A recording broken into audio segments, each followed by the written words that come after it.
Hey, it's Holly D, and you're listening to That Med Kid.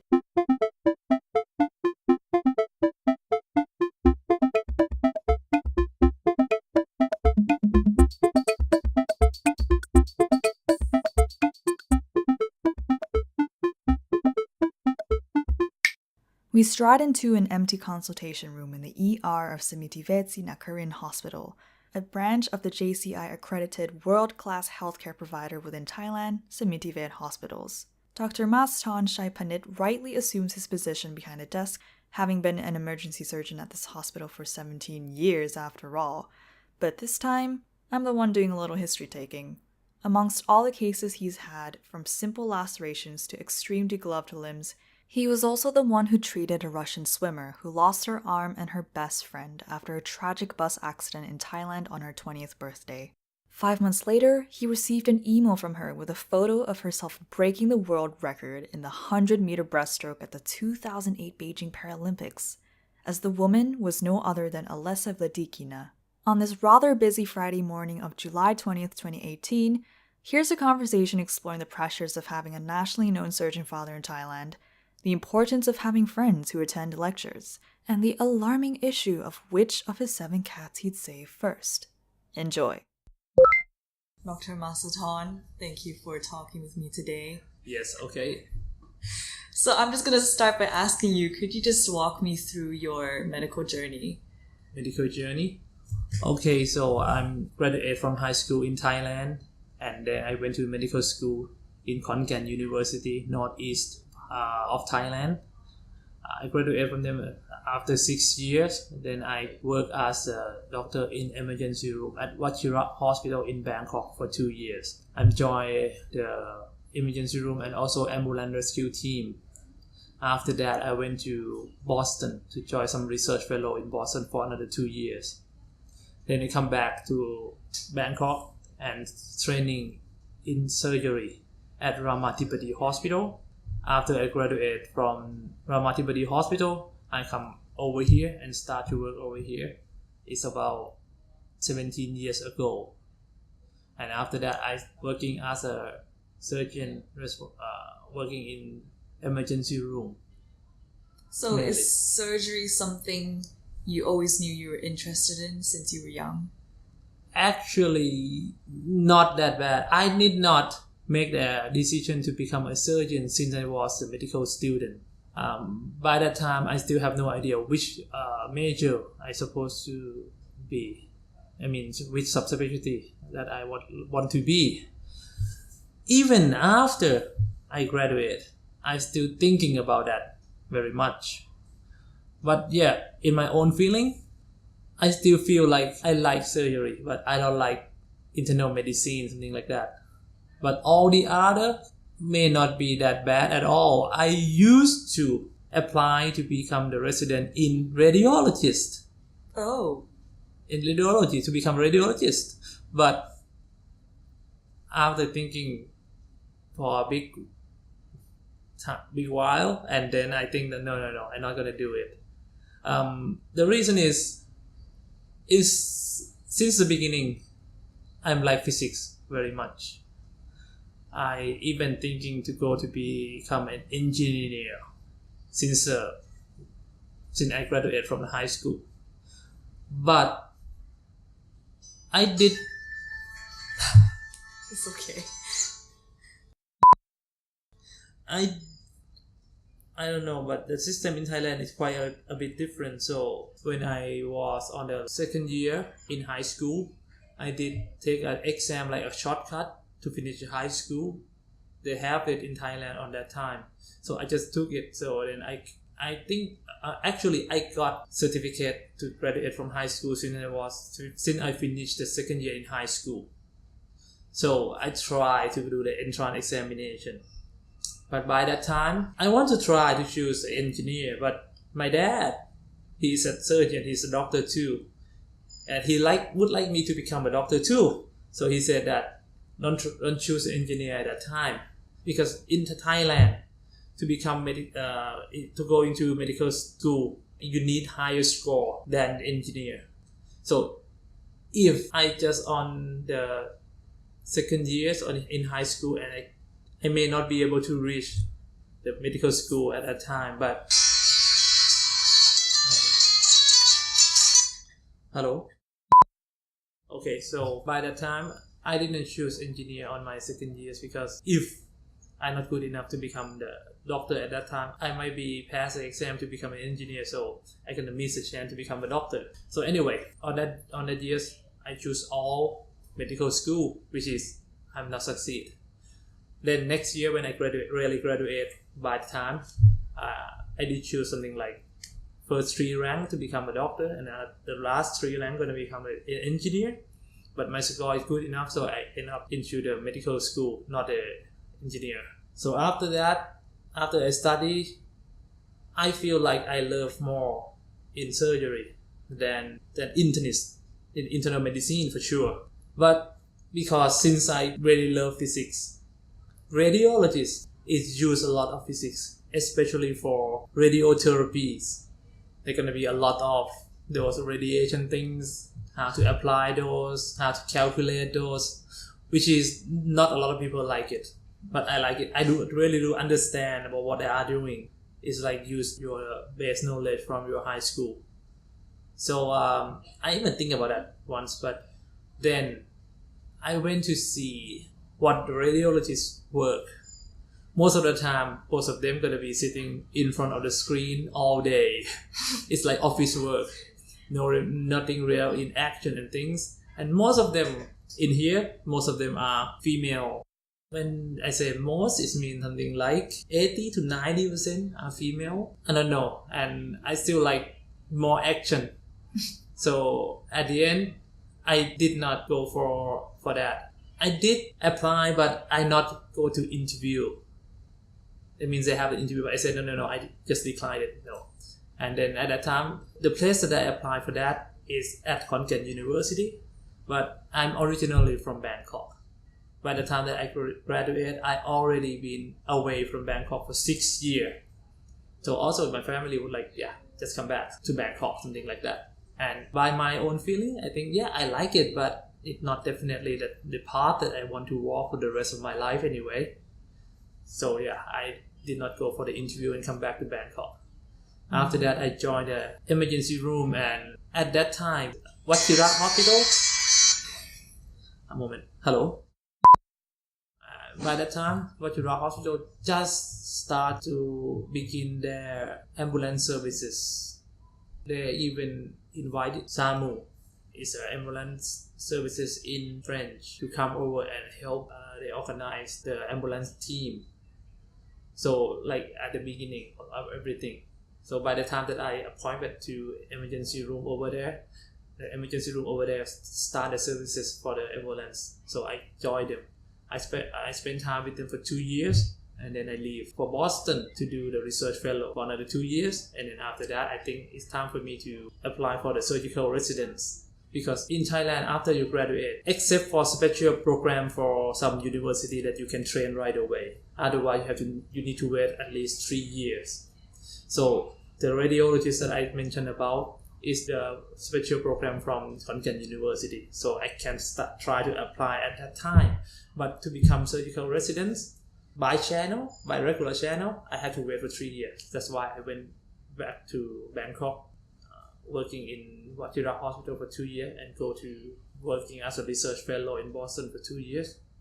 And after that, I already qualified to apply for the surgical residence, so I come back and apply for surgical resident in Thailand at Mastorn Hospital. But yes, also another subspecialty like ENT and things, people ask me to do it too, but at the end, I think after being in the emergency room, after seeing all the trauma cases, I start to think that I love surgical more. So that's why I end up to become a surgeon. So could you just talk a little bit about your father and who he is, because he's also quite a well-known person here in Thailand, isn't he? Okay, my father is a surgeon. He was graduated from Siriraj Hospital, and then he went to the state. He also studying, and he finished his residency training in Boston at Tufts University, affiliated with Harvard University. after he graduated, he was teaching assistant at Harvard University for a few years. And then after that, he came back to Thailand to working at Mastorn Hospital. And after being working at Mastorn Hospital something like 8 years, then he quit Mastorn Hospital and start Samitivej Hospital. So he is one of the founder of the Samitivej Hospital. He used to be director of Samitivej Hospital, and then when we opened up Samitivej Hospital, he moved over here and become the first director of this hospital. Wow. Well, clearly you are a very highly successful, accomplished emergency surgeon right now. And like you said, you had other thoughts about maybe being a radiologist or being an engineer. And during that time when you were deciding on a career path, what did your father think of all of this? I think that he would like me to become a surgeon too. But by that time, after I graduated, he did not tell me that just come to become a surgeon. No. He just said that it's your choice. Think wisely. Choose the one that you like. But I believe that he pretty happy that I become a surgeon. He even the one who contacted Mastorn Hospital for me, because actually he know many people there. He used to be a teacher over there. Oh. Yeah, very senior one. By the time that I entering into Mastorn for the surgical residence, most of the surgeons there know my father. Like my father used to be their mentor or something like that. Oh, wow. So yeah, that's a lot of pressure. That's some pressure on me. Right. Because everyone know who I am and things like that. Did that get quite overwhelming sometimes? I would say more like pressure to that, because people gonna expect you to be good. Right. So when you were growing up, what was your father like to you? Did he kind of teach you a lot about his job to make you interested? He did show me that what is life when you are a surgeon. Something like you can get called so many times. Like I get called by the time that you interview me like this. For something like, even we are in the holidays, they bring me to some place like the shopping mall and things. Sometimes the phone gonna rings. We need to get off those mall. Sometimes he dropped me back to the house. Sometimes he just carrying me to the hospital. Sometimes it's happened. I would say it's quite often. And he gonna come back home pretty late in the night. I would say that my mom and my brother already sleep. I am the one who sleep late, something like midnight. For the kid like 10 years old. Oh, wow. Something like that. So I can meet him a little bit by the time that he just arrived back. Something like that. So he gonna be busy all days running around. The reason we know because some days that he tried to bring me to some place and he got called. We have to visit something like a few hospital. Oh. Even his day off. So that's all showing me that this is life if you want to choose to become a surgeon. So to choose to become a surgeon, I don't have to think about that. I don't have to learn about that. I already seen it since kids. And for his performance, he's quite something like really big surgeon, very respectful from colleagues and many people. By the time that I really learned from him, it was when I was graduated, finished all the surgical residency training. Then I come to work to this hospital with him. And I can see that all the cases that he have, it's not going to be the easy one. People going to try to refer him or send him either a very special case that needs special care, or otherwise extremely hard to handle, like by the surgical thing and things. So when I go with him in the operating theater, he showed me a lot of things and learned a lot, because he's like a very senior one. So he's gonna have something like a trick or something that help to see patient, like pick up many small things to combine to get a patient status and things. Yeah, actually I learned a lot. I would say that I'm really lucky, because not a lot of people gonna have a chance to learn from very experienced surgeon like me. And yeah, if I get some case that interested that I think that it might be out of my hands at that time, I can just call him. It's easy. Yeah, so and him is like the end of the line. So when I call him, he can help me solve almost everything that general surgeon can do. We don't need to call anyone else because he is the one who people call when they get in trouble.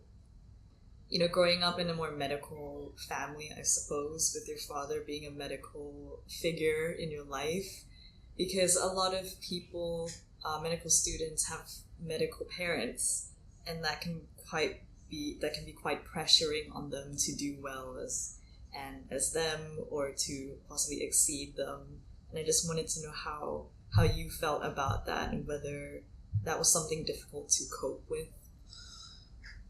For me, actually, yeah. For me, as my father as a doctor, it affects a lot on our families because I'm a doctor. My brother also a doctor. He is pulmonologist, and my mother is the pharmacist.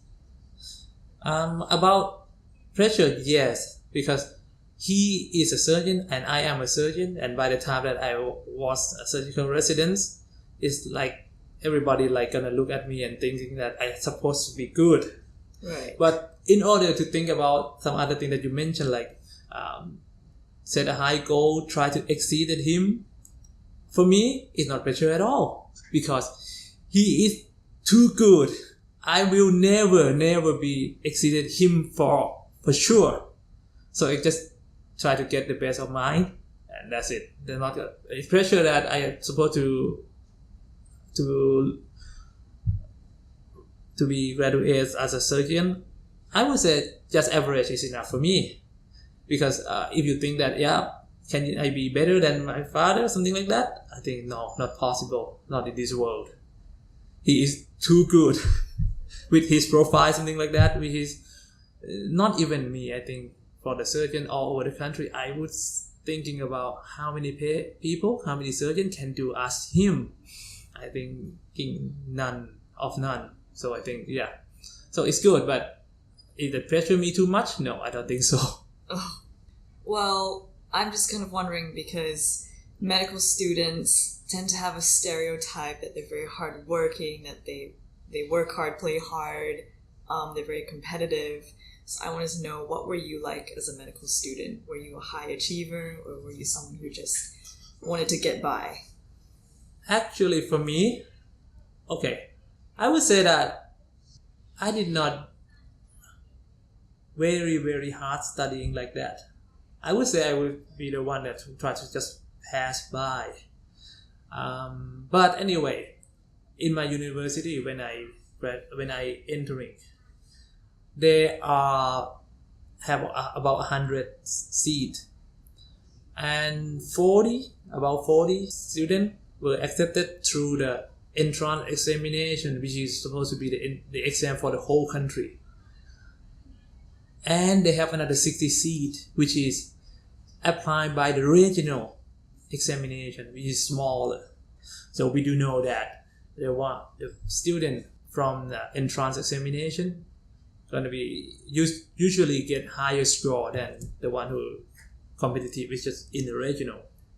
So if you compare the score since the beginning, I supposed to be more than average of the whole faculty since the beginning in the entire exam, from the beginning 100 seat on the first year. So at that time, I didn't think that make any much different or any much effect on me.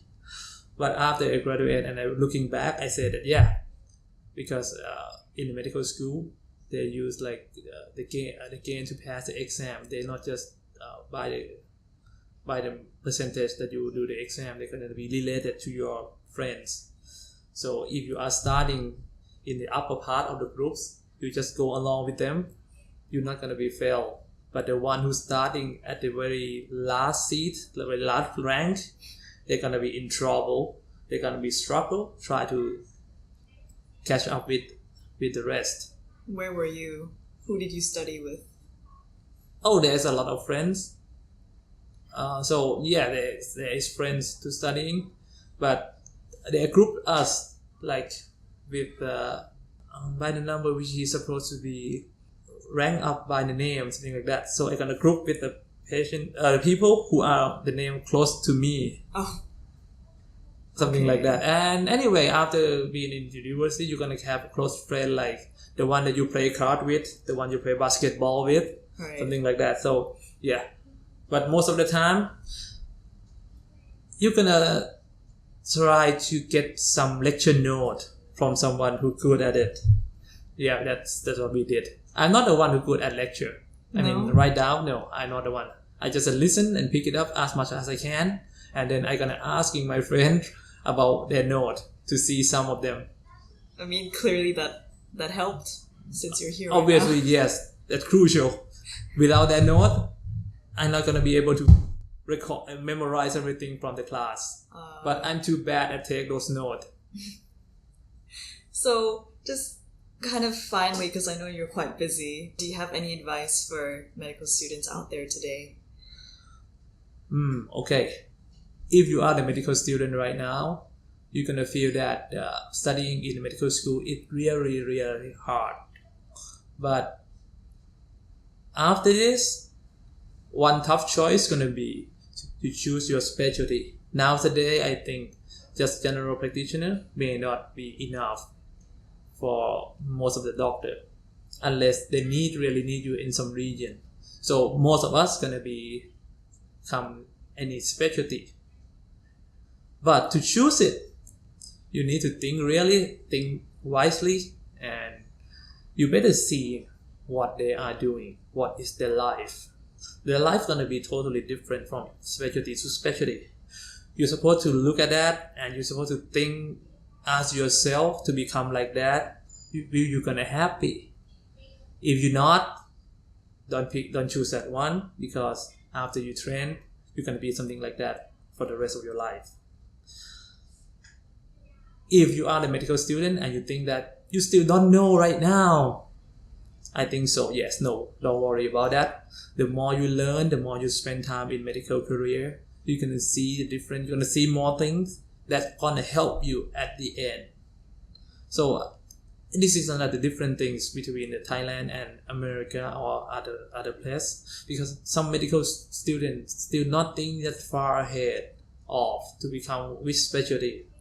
But I do see or hear many medical students from abroad mention that they want to be something that since they are in junior years very first year in the medical school, some of them already have a certain goal. So I think that's good to get a certain goal since the beginning. But I still believe so that after you see more in the medical career, see more things, see more specialties, learn more things, something might change. But anyway, to have it since the beginning, it's not that bad. Maybe it's still even better than don't have anything in your mind right now at all. But don't worry, even you have nothing in your mind right now, it's gonna come up to you by the time you graduate or by the time you've seen a lot of things. You're gonna love something. That is exactly. If you love something, you're gonna go for it. And sometimes I see some of my friends, they have no idea since the beginning. But when they love something, some specialty, they're gonna go for that. Even they know that the life gonna be rough, gonna be very late night, every single night for the work. They're gonna call for emergency for sometimes, which is make their life have no really time for family and things. But when you love the thing that much, you're gonna ignore that. You're gonna accept it. I think that's very comforting to hear. Thank you for your words of advice. And before we end, do a quick lightning round of questions. So I'm gonna ask you questions about the superhero. No, just a lot of many things, and you just gotta answer. Okay, favorite body part. Body part, hands. Favorite organ. I cannot not think of that. I didn't have any organ that favorite. If you had to eat one body part If you were stuck on a desert island, which part would you go for first? The muscle. Which muscle? Oh, that's too specific. I would say something like the thigh muscle. Okay. You're gonna be big, you're gonna be huge, you're gonna be easy to access that. Favorite surgical instrument to use? I don't have that favorite, but if I have to asking for that, I would say something like needle holder. Best memory in medical school? Best memory in medical school. No memories? I got a lot of good memory. I just cannot decide which one is the best. I would say something like when I was in the medical school and I went into the operating theater with a cardiovascular surgeon. We did very long operation, try to save patient. After we tried for something like 12 hours in the operating theater, with a lot of help from many people, like the people who run heart lung machine, bring their kids to feed in the operating theater, because we just call them to urgency, and everybody tried to help. We just stay up until from the 10 o'clock in the morning until 2 o'clock after midnight, and then when I get out of the operating theater, I went back to my dorm. The residents still take care of patient until 5 o'clock in the morning. The patient still die anyway.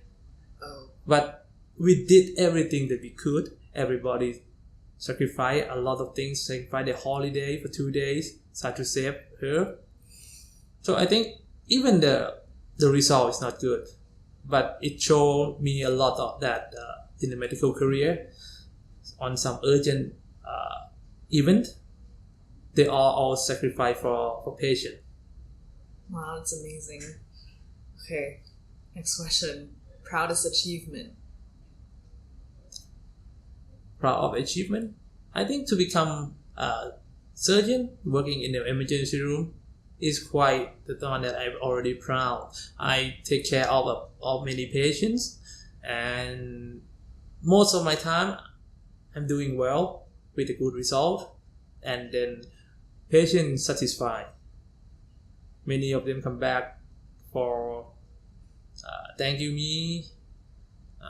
Some of them even send me the email that she went back and success in her life, like in Paralympic game.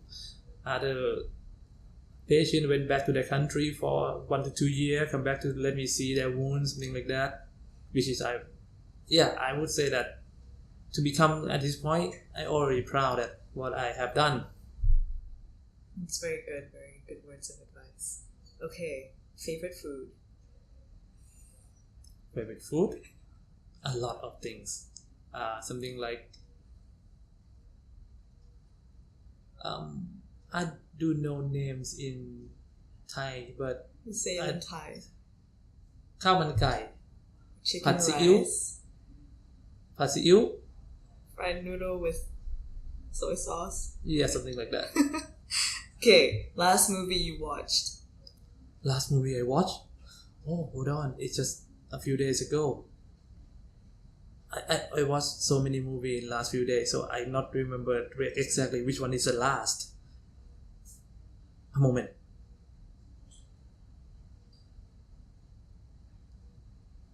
Shape of Water. The last one. Recommended or no? I would say just average. Okay. The last good movie that I watched, I cannot remember. I watched so many movies this week. Okay, favorite superhero? I think favorite superhero, Wonder Woman. Go feminism. Okay. Favorite day of the week? Oh, supposed to be Saturday. Bowling or basketball? Basketball. Finally, you have 6 cats. Yes. If you only had to save 7. one. 7. if you only had to save one, who would it be? Okay, that's gonna be tough. I think I'm gonna get them a dice for them to try. No, I cannot pick it up. Actually, there is no any favorite that I would like to save and sacrifice the rest. I don't think I have the answer for this. Okay. That's If good. you're asking something like, if the fire in my house with all 7 cats in there, which one I'm gonna grab and run out first? Yeah. I'm gonna say the one close to me. The smart answer, and none of them are offended, I think. Because Alright. in the real thing, that I'm not gonna think about which one is gonna help and then gonna search for that one if that one not near me right at that moment. So I'm gonna grab the closest one and thinking about come back and grab the others later. But gonna save one first because better than save one or otherwise lose all. Right. Thank you very much for the interview today. Okay, you're welcome. Wow, hear that, medical students out there? A truly diligent, highly successful man, though regularly forgetful in taking his diabetes medication, I'd 100% trust him if I ever came in the ER in need of an emergency surgeon. Thank you so much for listening, and if you liked this, please subscribe for more episodes on Apple Podcasts, and if you're feeling especially generous today, I'd really appreciate it if you could write a quick review. You can also find everything plus more at thatmedkid.com. This has been That Medkid. My name is Holly D. Stay kind, my friends.